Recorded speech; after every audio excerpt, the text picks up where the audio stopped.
Je suis une femme d'une trentaine d'années qui a divorcé. Actuellement, je vis seule et je trouve beaucoup de bonheur dans ce mode de vie indépendant. Il est important de noter que chacun a sa propre définition du bonheur. Certains le trouvent dans la richesse, tandis que d'autres pensent qu'il réside dans une vie sans soucis. Personnellement, je pense que tant que ma vie n'est pas aussi douloureusement malheureuse qu'elle l'a été pendant mon mariage, je suis satisfaite dans une certaine mesure. Ma vie conjugale a été une période remplie de malheurs et de blessures, immédiatement après mon divorce. Au début, je ne révélais pas les raisons de mon divorce lorsque les gens me posaient des questions, mais je considère maintenant qu'il s'agit d'un processus de guérison. Aujourd'hui, je vis confortablement et joyeusement, ce qui me donne l'occasion de réfléchir à mon passé. Par chance, je suis née fille unique dans une famille aisée. Ma mère était en mauvaise santé, et il était donc risqué pour elle d'avoir d'autres enfants. Mon père a donc décidé que je suffirais, j'ai donc grandi comme une enfant unique, choyée et comblée par mes parents. Ils m'ont appris que si je travaillais dur et que je restais en bonne santé, je pourrais réaliser tout ce que je voulais jusqu'à ce que j'achève mes études universitaires. Je ne manquais de rien et j'étais profondément choyée par mes parents, à l'abri des difficultés de la vie et d'une innocence béate. Pendant ma première année d'université, j'ai rencontré mon futur ex-mari, sans me douter qu'il ouvrirait la voie à mon malheur. Je suis tombée follement amoureuse de lui. Rétrospectivement, on dit que les gens sont souvent attirés par ceux qui sont leur parfait opposé, et je crois que c'est la raison pour laquelle j'ai été attirée par lui. Je suis née et j'ai grandi en ville, j'y ai fait mes études et j'y ai travaillé, alors que mon mari est originaire de la campagne, plus précisément du sud profond, selon lui. Ses parents n'avaient aucune attente à son égard, car leur principale préoccupation était de survivre, compte tenu de leur situation de pauvreté. Il a grandi avec très peu de choses, et son seul divertissement était l'étude, un peu comme un passe-temps. Je n'aurais jamais imaginé qu'il puisse lire des encyclopédies jetées au rebut comme des bandes dessinées, en les parcourant sans cesse. Ses vastes connaissances et son large éventail d'intérêts l'ont rendu célèbre pour son érudition. En outre, il excellait dans les études, fréquentant un prestigieux lycée d'une grande ville. Il était très motivé pour obtenir de bonnes notes et réussir, ce qui lui a permis d'intégrer une université prestigieuse. En revanche, j'ai eu le luxe de recevoir les meilleurs professeurs particuliers pour chaque matière et d'étudier dans un environnement confortable. Je me souviens très bien de lui. Nous étions camarades de classe à l'université, et lorsque j'ai appris l'histoire de sa vie, j'ai eu l'impression d'être plongé dans un drame télévisé captivant.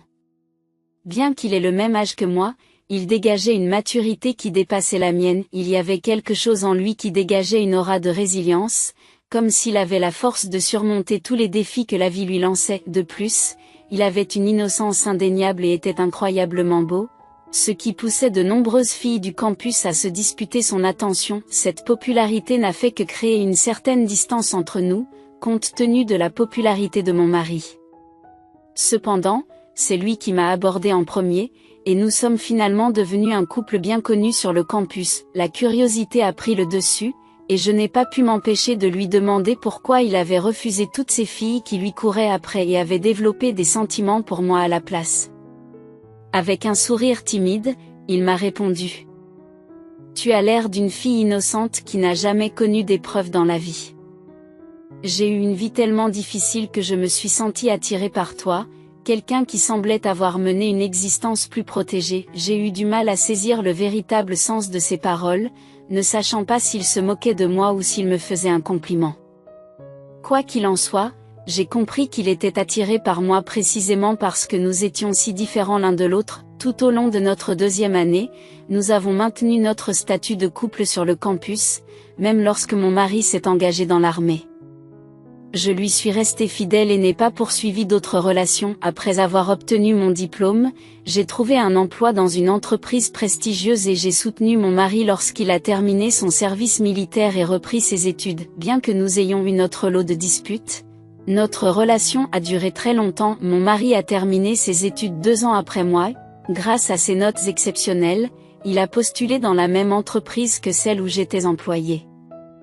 À notre grande joie, il a rapidement reçu une offre d'emploi. Notre relation, qui avait pris naissance sur le campus, s'est ensuite transformée en une relation de travail. Naturellement, tout le monde a supposé que le mariage était la prochaine étape pour nous, et nous partagions la même hypothèse. Entre-temps, j'ai commencé à économiser de l'argent pour notre mariage tout en travaillant dans mon premier emploi. Le salaire de cette grande entreprise était relativement élevé, surtout pour un jeune diplômé comme moi, ce qui m'a permis d'accumuler des économies substantielles en seulement 3 ans. De plus, comme je venais d'une famille aisée, ils insistaient pour que je ne dépense pas d'argent pour eux, ce qui renforçait encore mon épargne. À mon insu, mon mari menait un style de vie complètement différent. Dès qu'il recevait son salaire, il en envoyait immédiatement la moitié à sa famille. Il vivait dans un modeste studio et devait consacrer une part importante de ses revenus au loyer et aux autres dépenses du ménage. La situation n'était pas facile pour lui. Il essayait désespérément d'économiser de l'argent, mais chaque fois qu'il y avait un événement ou une urgence, la famille de mon mari lui demandait plus d'argent. On attendait toujours de lui qu'il subvienne aux besoins de sa famille, et il leur envoyait donc de l'argent sans hésiter. Malgré son désir de me demander en mariage, il n'a pas pu se résoudre à le faire après que j'ai découvert la vérité sur ses obligations financières à l'égard de sa famille. Cette révélation m'a fait hésiter, mais comme nous étions ensemble depuis longtemps et que j'aimais sincèrement mon mari, je lui ai d'abord dit que je comprenais et je l'ai même demandé en mariage. Compte tenu de la stabilité financière de ma famille et du fait que nous avions fréquenté la même université et travaillé pour la même entreprise réputée, ses parents m'ont accueilli à bras ouverts. Cependant, mes propres parents semblaient réticents à accepter pleinement mon mari comme leur gendre. Ils ont fini par l'accepter, en tenant compte de sa situation financière. Ils nous ont même aidés à organiser notre mariage et nous ont offert une maison de jeunes mariés. Je voudrais faire une demande. Je vous demande seulement de vous occuper de notre fille, Elisabeth. C'est tout ce que j'attends de vous. Bien sûr, père, je comprends qu'Elisabeth est trop bien pour moi, mais vous me permettez d'épouser votre précieuse fille, alors je m'engage à l'aimer et à prendre soin d'elle pour le reste de ma vie. Vous pouvez me faire confiance pour être un gendre fiable. Je ferai de mon mieux, en vous traitant tous les deux comme si vous étiez mes propres parents. Je sens que je peux compter sur vous. Je n'ai jamais eu de fils et je n'ai élevé qu'une fille. Si bien que je me suis souvent demandé ce que cela ferait d'avoir un fils. J'ai envié ceux qui ont des fils, alors j'apprécierais que tu te comportes comme un fils pour nous, Alex. Je n'attends rien de plus de toi. Sois heureux et profite de la vie. C'est tout ce que je veux, maman. Ne t'inquiète pas, papa. Alex est vraiment quelqu'un de bien, et si tu crois en lui, il sera un gendre merveilleux pour toi. C'est la personne que j'ai choisie pour être mon mari, et j'ai entièrement confiance en lui. Je serai très heureuse. Nous nous sommes mariés sans aucune complication. Je pensais que nous n'aurions aucun problème à vivre ensemble, mais avant et après le mariage, j'ai rencontré de nombreuses différences inattendues. Les parents de mon mari avaient une exploitation agricole dans le sud rural, ainsi qu'une petite société de distribution. J'ai trouvé étrange qu'ils reçoivent encore une aide financière mensuelle de la part de mon mari. Curieuse, j'ai interrogé sa mère, qui m'a expliqué qu'il s'agissait simplement d'un arrangement commercial. Elle a parlé d'un petit magasin et a déclaré qu'ils avaient de la chance s'ils ne subissaient pas de pertes. L'argent qu'Alex leur a envoyé était donc, j'espère qu'il continuera à nous envoyer de l'argent pour nos dépenses domestiques. J'espère que vous ne vous y opposerez pas. Nous aurons du mal à nous en sortir sans cet argent. Certains suggèrent d'augmenter le montant maintenant que nous avons une belle fille, mais je ne m'attends pas à cela. Il serait bon de continuer comme avant. Je n'ai pas pu refuser quand ma belle-mère l'a dit de cette façon. Ce n'était pas la première fois qu'elle le demandait, il s'agissait de maintenir un soutien continu. Je ne pouvais donc pas refuser. J'ai incité mon mari à maintenir le même soutien financier, ce qui nous a permis de gérer nos dépenses en les divisant. Cependant, il ne s'agissait pas d'un partage égal. Connaissant la situation de mon mari, j'ai contribué davantage aux dépenses du ménage et aux achats nécessaires. Au bout d'un an, mon mari m'a demandé s'il pouvait réduire sa contribution, en invoquant le fait que ses parents lui demandaient plus d'argent. Il m'a fait part de ses difficultés et m'a dit qu'en consacrant 500 $ aux dépenses du ménage, il lui restait à peine de quoi déjeuner. J'ai été surprise par la somme qu'il leur envoyait, et l'argent du déjeuner est devenu une préoccupation. L'entreprise de son père était en difficulté, ce qui l'a poussé à emprunter de l'argent à sa propre entreprise à un taux d'intérêt plus bas. C'était difficile, et j'aurais souhaité que son père ne poursuive pas son activité si elle lui causait de telles difficultés. Bien que sa mère ait suggéré qu'il valait mieux éviter les pertes, leur entreprise les avait pris au piège, ce qui les obligeait à persévérer même en cas de perte. J'ai proposé de prendre en charge les dépenses du ménage. Mon mari s'est montré reconnaissant mais s'est excusé, promettant de reprendre les paiements dès que son salaire augmenterait, sans en avertir ses parents. Il se sentait coupable, je m'inquiétais pour les affaires de son père et je me sentais responsable en pensant à l'avenir de nos enfants. Lors d'une visite de vacances à ma belle-mère, celle-ci s'est confiée à moi, bouleversée par les expériences de ses amis avec leur belle-fille.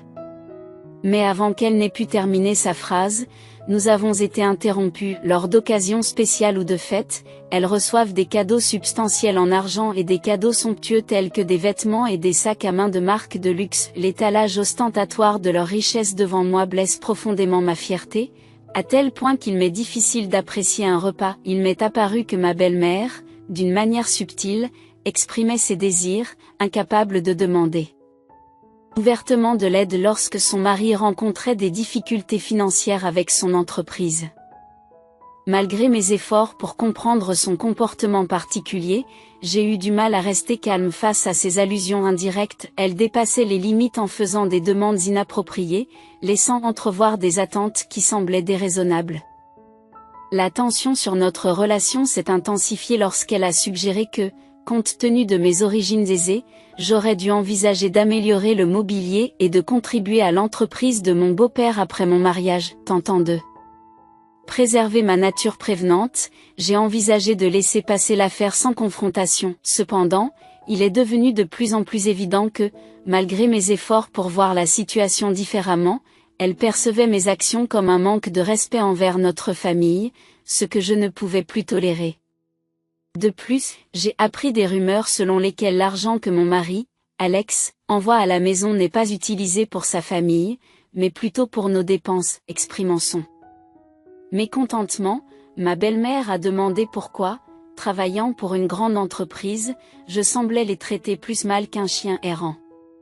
Se sentant profondément offensée, elle a insisté sur le fait que je leur devais un soutien financier plus important. En réponse, j'ai défendu mes contributions, soulignant que j'avais déjà couvert des dépenses importantes, y compris la maison dans laquelle nous vivons actuellement, et j'ai remis en question l'attente d'une aide financière supplémentaire. La conversation s'est envenimée et j'ai été laissée sans voix par le raisonnement absurde qui m'a été présenté. C'est alors que mon mari est intervenu, exhortant sa mère à cesser ses déclarations perplexes. Il m'a rapidement escorté pour m'éloigner de la situation, me laissant dans un état d'incrédulité dû au choc. Rester chez ma belle-mère pendant les 2 derniers jours des vacances s'est avéré être une expérience ardue. Frustrée et stressée, je me suis retrouvée en désaccord avec elle lors d'une confrontation. La tension de ces 2 jours m'a laissé peu d'appétit et un lourd fardeau émotionnel. J'ai passé une nuit agitée, incapable de trouver le sommeil. Mon seul désir était de rentrer chez moi le jour de mon départ. Cependant, ma belle-mère a exprimé son mécontentement, se demandant pourquoi je partais si tôt, et a brusquement pris mes bagages des mains de ma mère. « Pourquoi fais-tu cela ? Rendez-moi mes bagages », ai-je protesté. J'ai insisté pour passer au moins un jour de plus avec ma propre famille. J'ai expliqué que, bien qu'étant mariée, je considérais mes parents comme faisant également partie de ma famille. J'ai proposé de rendre visite à ma belle famille après les vacances, en insistant sur l'importance de passer du temps avec mon fils. Ma belle-mère s'est indignée et a exprimé sa désapprobation quant à ma décision. À mon tour, j'ai été contrariée et j'ai déclaré que je partirais de moi-même. Elle m'a reproché de m'être exprimée de manière aussi déraisonnable et d'avoir haussé le ton, soulignant les attentes d'une belle-fille. Au milieu de tout cela, mon mari et son père sont entrés dans la pièce, cherchant à comprendre ce qui se passait. Ils se sont interrogés sur les raisons du désaccord et mon mari m'a défendu en déclarant qu'il restait encore un jour de vacances. Il a demandé pourquoi j'insistais pour partir, soulignant que nous avions passé 2 jours sur 3 ensemble. J'ai répliqué en exprimant mon désir de passer du temps avec mes parents, qui m'attendaient. Ma déception s'est accrue tandis que mon mari abordait nerveusement la situation devant ses parents. Plus tard, sur le chemin du retour, je l'ai confronté à son comportement et lui ai demandé des explications. Il a soupiré et m'a demandé de laisser tomber, expliquant que sa mère était une personne émotive qui souhaitait passer plus de temps avec moi. J'ai insisté en lui demandant s'il avait l'intention de rester plus longtemps lors des prochaines vacances. Il a rejeté l'idée, affirmant que c'était difficile en raison de la proximité de ses parents. J'ai suggéré de leur rendre visite avant ou après les vacances, mais il a fait valoir que pendant les vacances, mes parents se sentaient négligés, passant la saison des fêtes seuls, comme s'ils n'avaient pas d'enfants. J'ai été déconcertée par son manque de compréhension et d'empathie à l'égard de mon désir d'être avec ma famille. Je me suis sentie déçue par sa réponse et déçue par son comportement à l'égard de ma mère émotive. Je n'arrivais pas à comprendre comment une belle-fille pouvait accepter tout, surtout lorsqu'elle était confrontée à des demandes déraisonnables. L'anniversaire de ma mère était aujourd'hui. J'aurais aimé que mon mari lui dise quelque chose de gentil, ne serait-ce que quelques mots. Je n'ai pas pu me résoudre à lui dire quelque chose de plus lorsqu'il m'a critiqué, me faisant douter de ce que j'avais fait de mal. Mais lorsqu'il m'a fait des reproches et a exprimé sa déception, je me suis sentie si frustrée que les larmes ont été la seule réponse possible. J'étais déçue de ne pas avoir tenu compte de ses sentiments et de sa situation lorsque j'ai choisi d'être avec lui. C'est à ce moment-là que j'ai commencé à m'éloigner de mon mari. Notre mariage manquait de communication, bien qu'il ait reçu une augmentation, il ne contribuait pas aux dépenses du ménage. J'ai dû assumer toutes les responsabilités financières, ce qui m'a amené à me demander s'il était juste de continuer ainsi. J'étais tellement bouleversée que je voulais tout oublier. Je me défoulais souvent sur ma mère, me plaignant de mon mari et de sa famille. Cependant, un jour, j'ai remarqué que ma mère avait l'air très sérieuse et que je ne pouvais pas l'accabler de mes plaintes. Je ne pouvais donc pas l'accabler avec mes plaintes. « Tu es pâle ?» lui ai-je demandé. Elle m'a répondu. « Non, je vais bien. » « N'as-tu pas parlé à ton mari aujourd'hui ? » C'est toujours la même histoire. Il est contrarié par quelque chose et s'en prend à moi, mais il ne contribue pas d'un centime à nos dépenses. Comment peut-il se plaindre et être contrarié ? J'ai répondu, n'est-ce pas, maman ? Je me dis qu'au lieu de vivre comme ça, je devrais divorcer. Elle a immédiatement répondu, quel divorce ? Tu ne peux pas envisager cela si facilement. Je comprends que tu sois bouleversée, mais le mariage implique des responsabilités. Pourquoi n'essayez-vous pas d'en parler avec votre mari ? Vous étiez heureux ensemble. Votre père a besoin de cette positivité pour reprendre des forces. Confuse, j'ai demandé, et papa ? Pendant longtemps, ma mère a hésité avant de me dire la vérité, et je n'ai pas pu retenir mes larmes. Ton père a un cancer de la rate, le pronostic n'est pas bon. Il a été opéré récemment et il ne voulait pas que je te le dise parce qu'il ne voulait pas t'accabler avec sa maladie alors que tu avais déjà des problèmes avec ton mari. Alors, s'il vous plaît, ne parlez pas de divorce et essayez d'abord de vous réconcilier avec votre mari. Votre père a besoin de vous voir vivre heureux pour retrouver la force. Bouleversée, j'ai demandé, quand a-t-il été opéré ? Qu'a dit le médecin ? Ma mère m'a répondu, il a été découvert tardivement et le cancer s'est propagé. Le pronostic n'est pas favorable. Submergée par la peur et la tristesse, je me suis demandé, que dois-je faire maintenant ? Je ne peux pas imaginer une vie sans mon père. Je souhaite désespérément que rien de tout cela ne soit vrai. Ma mère n'a pas pu retenir ses larmes, des émotions qu'elle avait refoulées pendant si longtemps. J'ai moi aussi pleuré pendant ce qui m'a semblé être une éternité en apprenant cette nouvelle soudaine et tragique. La réaction de mon mari, quant à elle, n'a été que de la surprise. Il n'a rien dit pour me réconforter. Quelques jours plus tard, ma belle-mère m'a appelé. Je pensais qu'elle voulait me consoler, mais au fur et à mesure de notre conversation, j'ai commencé à ressentir un étrange malaise. Elle a commencé à poser des questions sur la durée des derniers jours de mon père. Les gens autour de moi ont parlé à voix basse de la courte durée de vie des personnes atteintes d'un cancer de la rate, un fait qui me hante. Je ne saurais dire si c'est mon propre état d'esprit, mais j'ai senti qu'elle se délectait de notre chagrin. Irritée par son insensibilité, j'ai brusquement mis fin à l'appel, prétextant d'autres obligations. Ce soir-là, lorsque mon mari est rentré du travail, il m'a confrontée à une accusation ridicule. Il m'a demandé si j'avais parlé à sa mère au téléphone et s'est interrogé sur la raison pour laquelle j'avais ignoré ses préoccupations. Il s'est demandé pourquoi elle s'inquiétait tant de la santé de mon père et de ce que ma mère ferait sans lui. Il a insisté davantage, me demandant si je prenais toujours le parti de ma mère dans toutes les affaires. Je me suis sentie délaissée et blessée. Je pensais qu'il avait oublié les promesses faites par son père lors de notre mariage, des promesses qui m'ont fait me sentir humiliée et insignifiante. À ses yeux, ma valeur se mesurait uniquement à ma situation financière et à mes capacités. Il semblait oublier que nous sommes tous confrontés à la mortalité, et son insensibilité était profondément douloureuse. Mon mari a prononcé ces paroles blessantes avant de rendre visite à mon père à l'hôpital, et c'est à ce moment-là que j'ai réalisé que je ne pouvais plus compter sur lui pour me soutenir. À partir de ce moment, mon attention et mes efforts se sont concentrés uniquement sur la prise en charge de mes parents.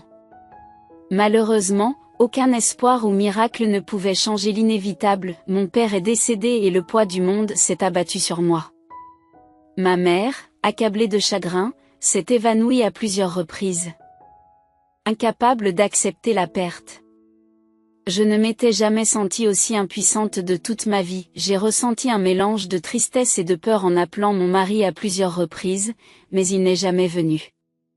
Il n'est arrivé qu'une fois que tout avait été organisé pour les funérailles, comme s'il était un simple invité, silencieux et distant. À ce moment-là, je me suis demandé si nous étions vraiment une famille ou s'il était toujours mon mari. Le lendemain, la nouvelle du décès de mon père est parvenue à ses parents, qui ont rapidement assisté aux funérailles. Ils ont exprimé leur sympathie pour le chagrin de ma mère, reconnaissant l'épreuve qu'elle devait traverser. Le décès rapide de mon père lui a épargné des souffrances prolongées, ce que le père de mon mari a jugé heureux. J'ai été déconcertée par le commentaire de ma belle-mère, qui m'a semblé presque moqueur. Enthousiasmé par la présence de ses parents, mon mari s'est empressé de leur servir divers plats. Cependant, sa mère s'est plainte de la qualité de la nourriture, sa voix résonnant haut et fort. À ce moment-là, j'ai jeté un coup d'œil au portrait de mon père et des larmes incontrôlables ont coulé sur mon visage. Je regrettais d'avoir choisi le mauvais homme à épouser. Ma mère était dans une telle détresse qu'elle ne pouvait même pas s'asseoir pendant la veillée. Craignant qu'il ne lui arrive quelque chose, je suis devenue extrêmement anxieuse. J'ai prié pour que la photo de mon père la protège et la réconforte un nombre incalculable de fois. Pendant ce temps, mon mari restait insensible à mes sentiments, jouant le rôle de chef de famille, saluant et buvant avec les invités. C'est alors que j'ai réalisé à quel point j'étais seule. Après les funérailles, mon mari n'a plus fait partie de ma famille. Peu après, l'avocat qui avait rédigé le testament de mon père nous a rendu visite pour discuter de l'héritage. J'ai été choquée d'apprendre que les biens de mon père dépassaient de loin mes attentes. Issu d'une famille aisée et fils unique de ses parents, il avait hérité d'un patrimoine important et possédait une petite entreprise très rentable. Cependant, je n'avais jamais été pleinement conscient de l'étendue de sa richesse. La révélation de l'avocat m'a laissée stupéfaite. L'expression du visage de mon mari était si exagérément surprise qu'elle en était presque grotesque. Mon père m'avait légué un immeuble de grande valeur situé dans un endroit privilégié de la ville, ainsi qu'une maison de ville pour ma mère. Tout le reste m'avait été légué également, mais ma mère s'est interrogée sur l'utilité d'une telle richesse lorsque mon père n'a plus été là et a fondu en larmes. À partir de ce jour, ma belle-mère a commencé à venir chez nous sans préavis. 2 semaines plus tard, j'ai pris un jour de congé pour m'occuper des questions fiscales liées à mon héritage. Ce jour-là, je me suis retrouvée seule face à ma belle-mère. Elle avait apporté une abondance de nourriture, un comportement qu'elle n'avait jamais manifesté auparavant, alors que mon mari n'était pas encore rentré du travail. D'accord, mais elle a dressé la table pour moi, en exprimant une réelle inquiétude. J'ai fait attention parce que tu n'as pas beaucoup mangé. Cela peut paraître étrange, mais le fait est que les défunts sont partis et que les vivants doivent continuer à vivre. Maintenant que ta maman est seule, tu ne penses pas qu'il est essentiel de prendre soin d'elle? Prends soin de toi, fais un effort pour manger. C'est important. Tu n'avais vraiment pas besoin de faire ça. Qu'est-ce que tu racontes? Sommes-nous de simples étrangers? Nous sommes une famille. Si je ne veille pas sur toi, qui le fera? Essaie un peu, dit-elle affectueusement. J'ai réfléchi.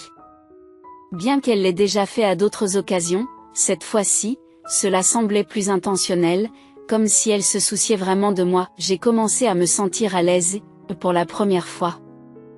J'ai ressenti de la gratitude. Tandis que je savourais mon repas avec gratitude, elle m'observait attentivement et finit par me révéler ses intentions cachées. Maintenant que tu manges bien, je me sens soulagée. C'est triste pour ton père, mais Alex m'a dit qu'il t'avait laissé un bel héritage. Quelle générosité de sa part! J'ai posé ma fourchette et j'ai demandé à ma belle-mère ce qu'il t'avait dit. Elle a continué en me demandant pourquoi je ne mangeais pas plus. Je lui ai expliqué que je n'arrivais pas à manger plus et je lui ai assuré que c'était bon.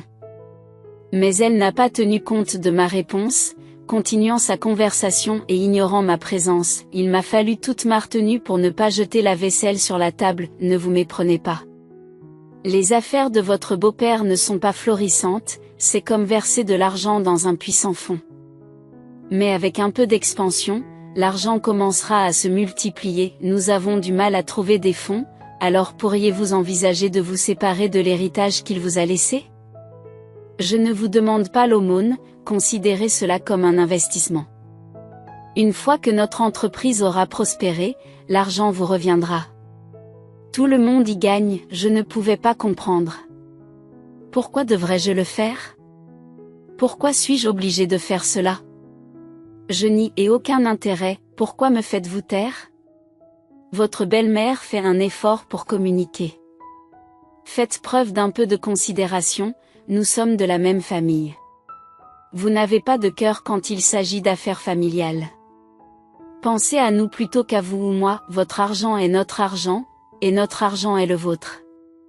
Tu ne peux pas voir les choses de cette façon, je connais bien notre situation actuelle et je pense qu'il est bon que vous preniez l'initiative de la résoudre. Il est décourageant de voir à quel point vous avez été inflexible et peu coopératif. Même mon fils exprime sa lassitude face à votre comportement. Souhaitez-vous vraiment passer le reste de votre vie sans l'amour de mon mari? Qu'est-ce que c'est que cette idée? Mon fils ne m'a jamais témoigné autant d'affection depuis notre mariage. Si je devais soudainement verser mon héritage à l'entreprise de mon père, cela lui assurerait-il son amour? Épargnez-moi les rires, j'envisage de divorcer de votre fils. Le vrai caractère d'une personne apparaît en temps de crise, et lors de l'enterrement de mon père, votre fils s'est comporté comme une canaille. Avais-tu l'intention de te débarrasser d'un tel fils sur moi, en prenant pour toi l'argent durement gagné par mon père? Êtes-vous un pilleur? Je n'en reviens pas. Comment peux-tu dire de telles choses? Me qualifier de voleur simplement parce que je possède des richesses? Posez la question à n'importe qui dans la rue, s'agit-il d'un vol ou d'un comportement normal? De plus, votre entreprise, qui semble avoir un appétit insatiable pour les fonds, était vouée à l'échec dès le départ. Réveillez-vous à la réalité. J'ai étouffé ma colère, mais j'ai fini par ne plus supporter sa présence. Dans un accès de rage, j'ai affronté ma belle-mère lorsque mon mari est rentré à l'improviste. En apprenant l'arrivée de sa mère, j'ai délibérément débarrassé la table de tous les plats qu'elle avait apportés. À ma grande surprise, la réaction de mon mari a été contraire à mes attentes.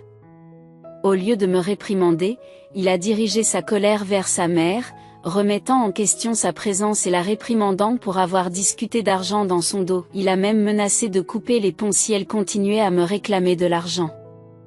Devant cette tournure inattendue des événements, je suis restée perplexe. Au départ, lorsque ma belle-mère a tenu ses propos, j'avais décidé de demander le divorce, mais la réalité s'est déroulée d'une manière que je n'avais pas prévue. Cependant, il a fallu moins d'une semaine pour que j'entende accidentellement la conversation de mon mari au travail, révélant des actions à la maison qui m'ont laissé stupéfaite. Il s'agissait d'une mise en scène impliquant une représentation trompeuse de la maternité.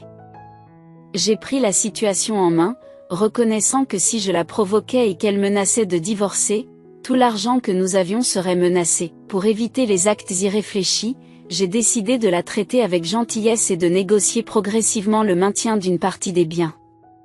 J'ai assuré à mon père de ne pas s'inquiéter et qu'en cas d'urgence, je pourrais obtenir un prêt en utilisant l'héritage d'Elisabeth. Ce n'est qu'à ce moment-là que j'ai compris le changement soudain dans le comportement de mon mari.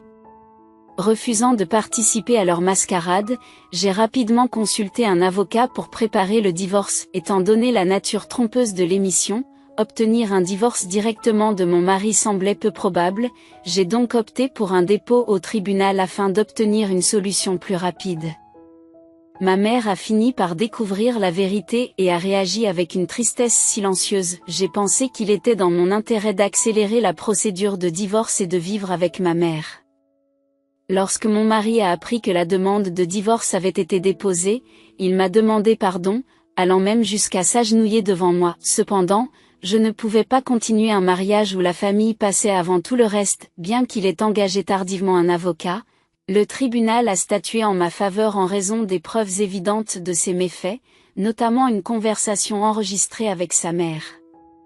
En conséquence, mon mari a dû quitter notre maison pratiquement les mains vides. La nouvelle du divorce est devenue un sujet important dans notre entreprise, entraînant des rumeurs et la démission de mon mari, incapable de supporter la disgrâce qu'il ressentait. Ses parents, qui s'attendaient à recevoir une part de mon héritage, se sont retrouvés en difficulté financière, ce qui a entraîné le dépôt de bilan de leur entreprise.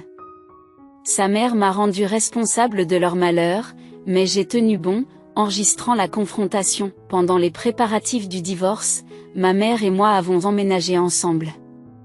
2 ans plus tard, ma mère a exprimé le désir de vivre à la campagne, entourée par la nature. Alors qu'elle cherchait un endroit approprié, la jeune sœur de ma mère a suggéré de l'envoyer vivre à Hawaï. Par conséquent, nous vivons maintenant séparément, ma mère profitant de sa vie à Hawaï. Elle a retrouvé sa joie de vivre. Elle rit souvent et trouve du bonheur dans les plus petites choses. Chaque fois que nous nous parlons au téléphone, elle nous conseille, « Elisabeth, la vie est courte, alors ne te surmène pas et n'hésite pas à poursuivre tes désirs. » Maintenant qu'elle vit plus près de la nature, elle espère que mes journées sont remplies de bonheur et de sens. Sa présence l'a transformée en sage philosophe, et moi aussi j'ai retrouvé un peu de joie dans ma vie. Le bonheur fonctionne de telle manière que si vous réduisez vos attentes, plus de bonheur viendra à votre rencontre. C'est pourquoi je peux dire en toute confiance que je suis incroyablement heureuse aujourd'hui. Je souhaite le même bonheur à chacun d'entre vous. Je vous souhaite à tous une journée paisible et joyeuse. Merci d'avoir écouté mon histoire. S'il vous plaît, soutenez-moi en m'encourageant et en partageant vos commentaires judicieux dans la section des commentaires.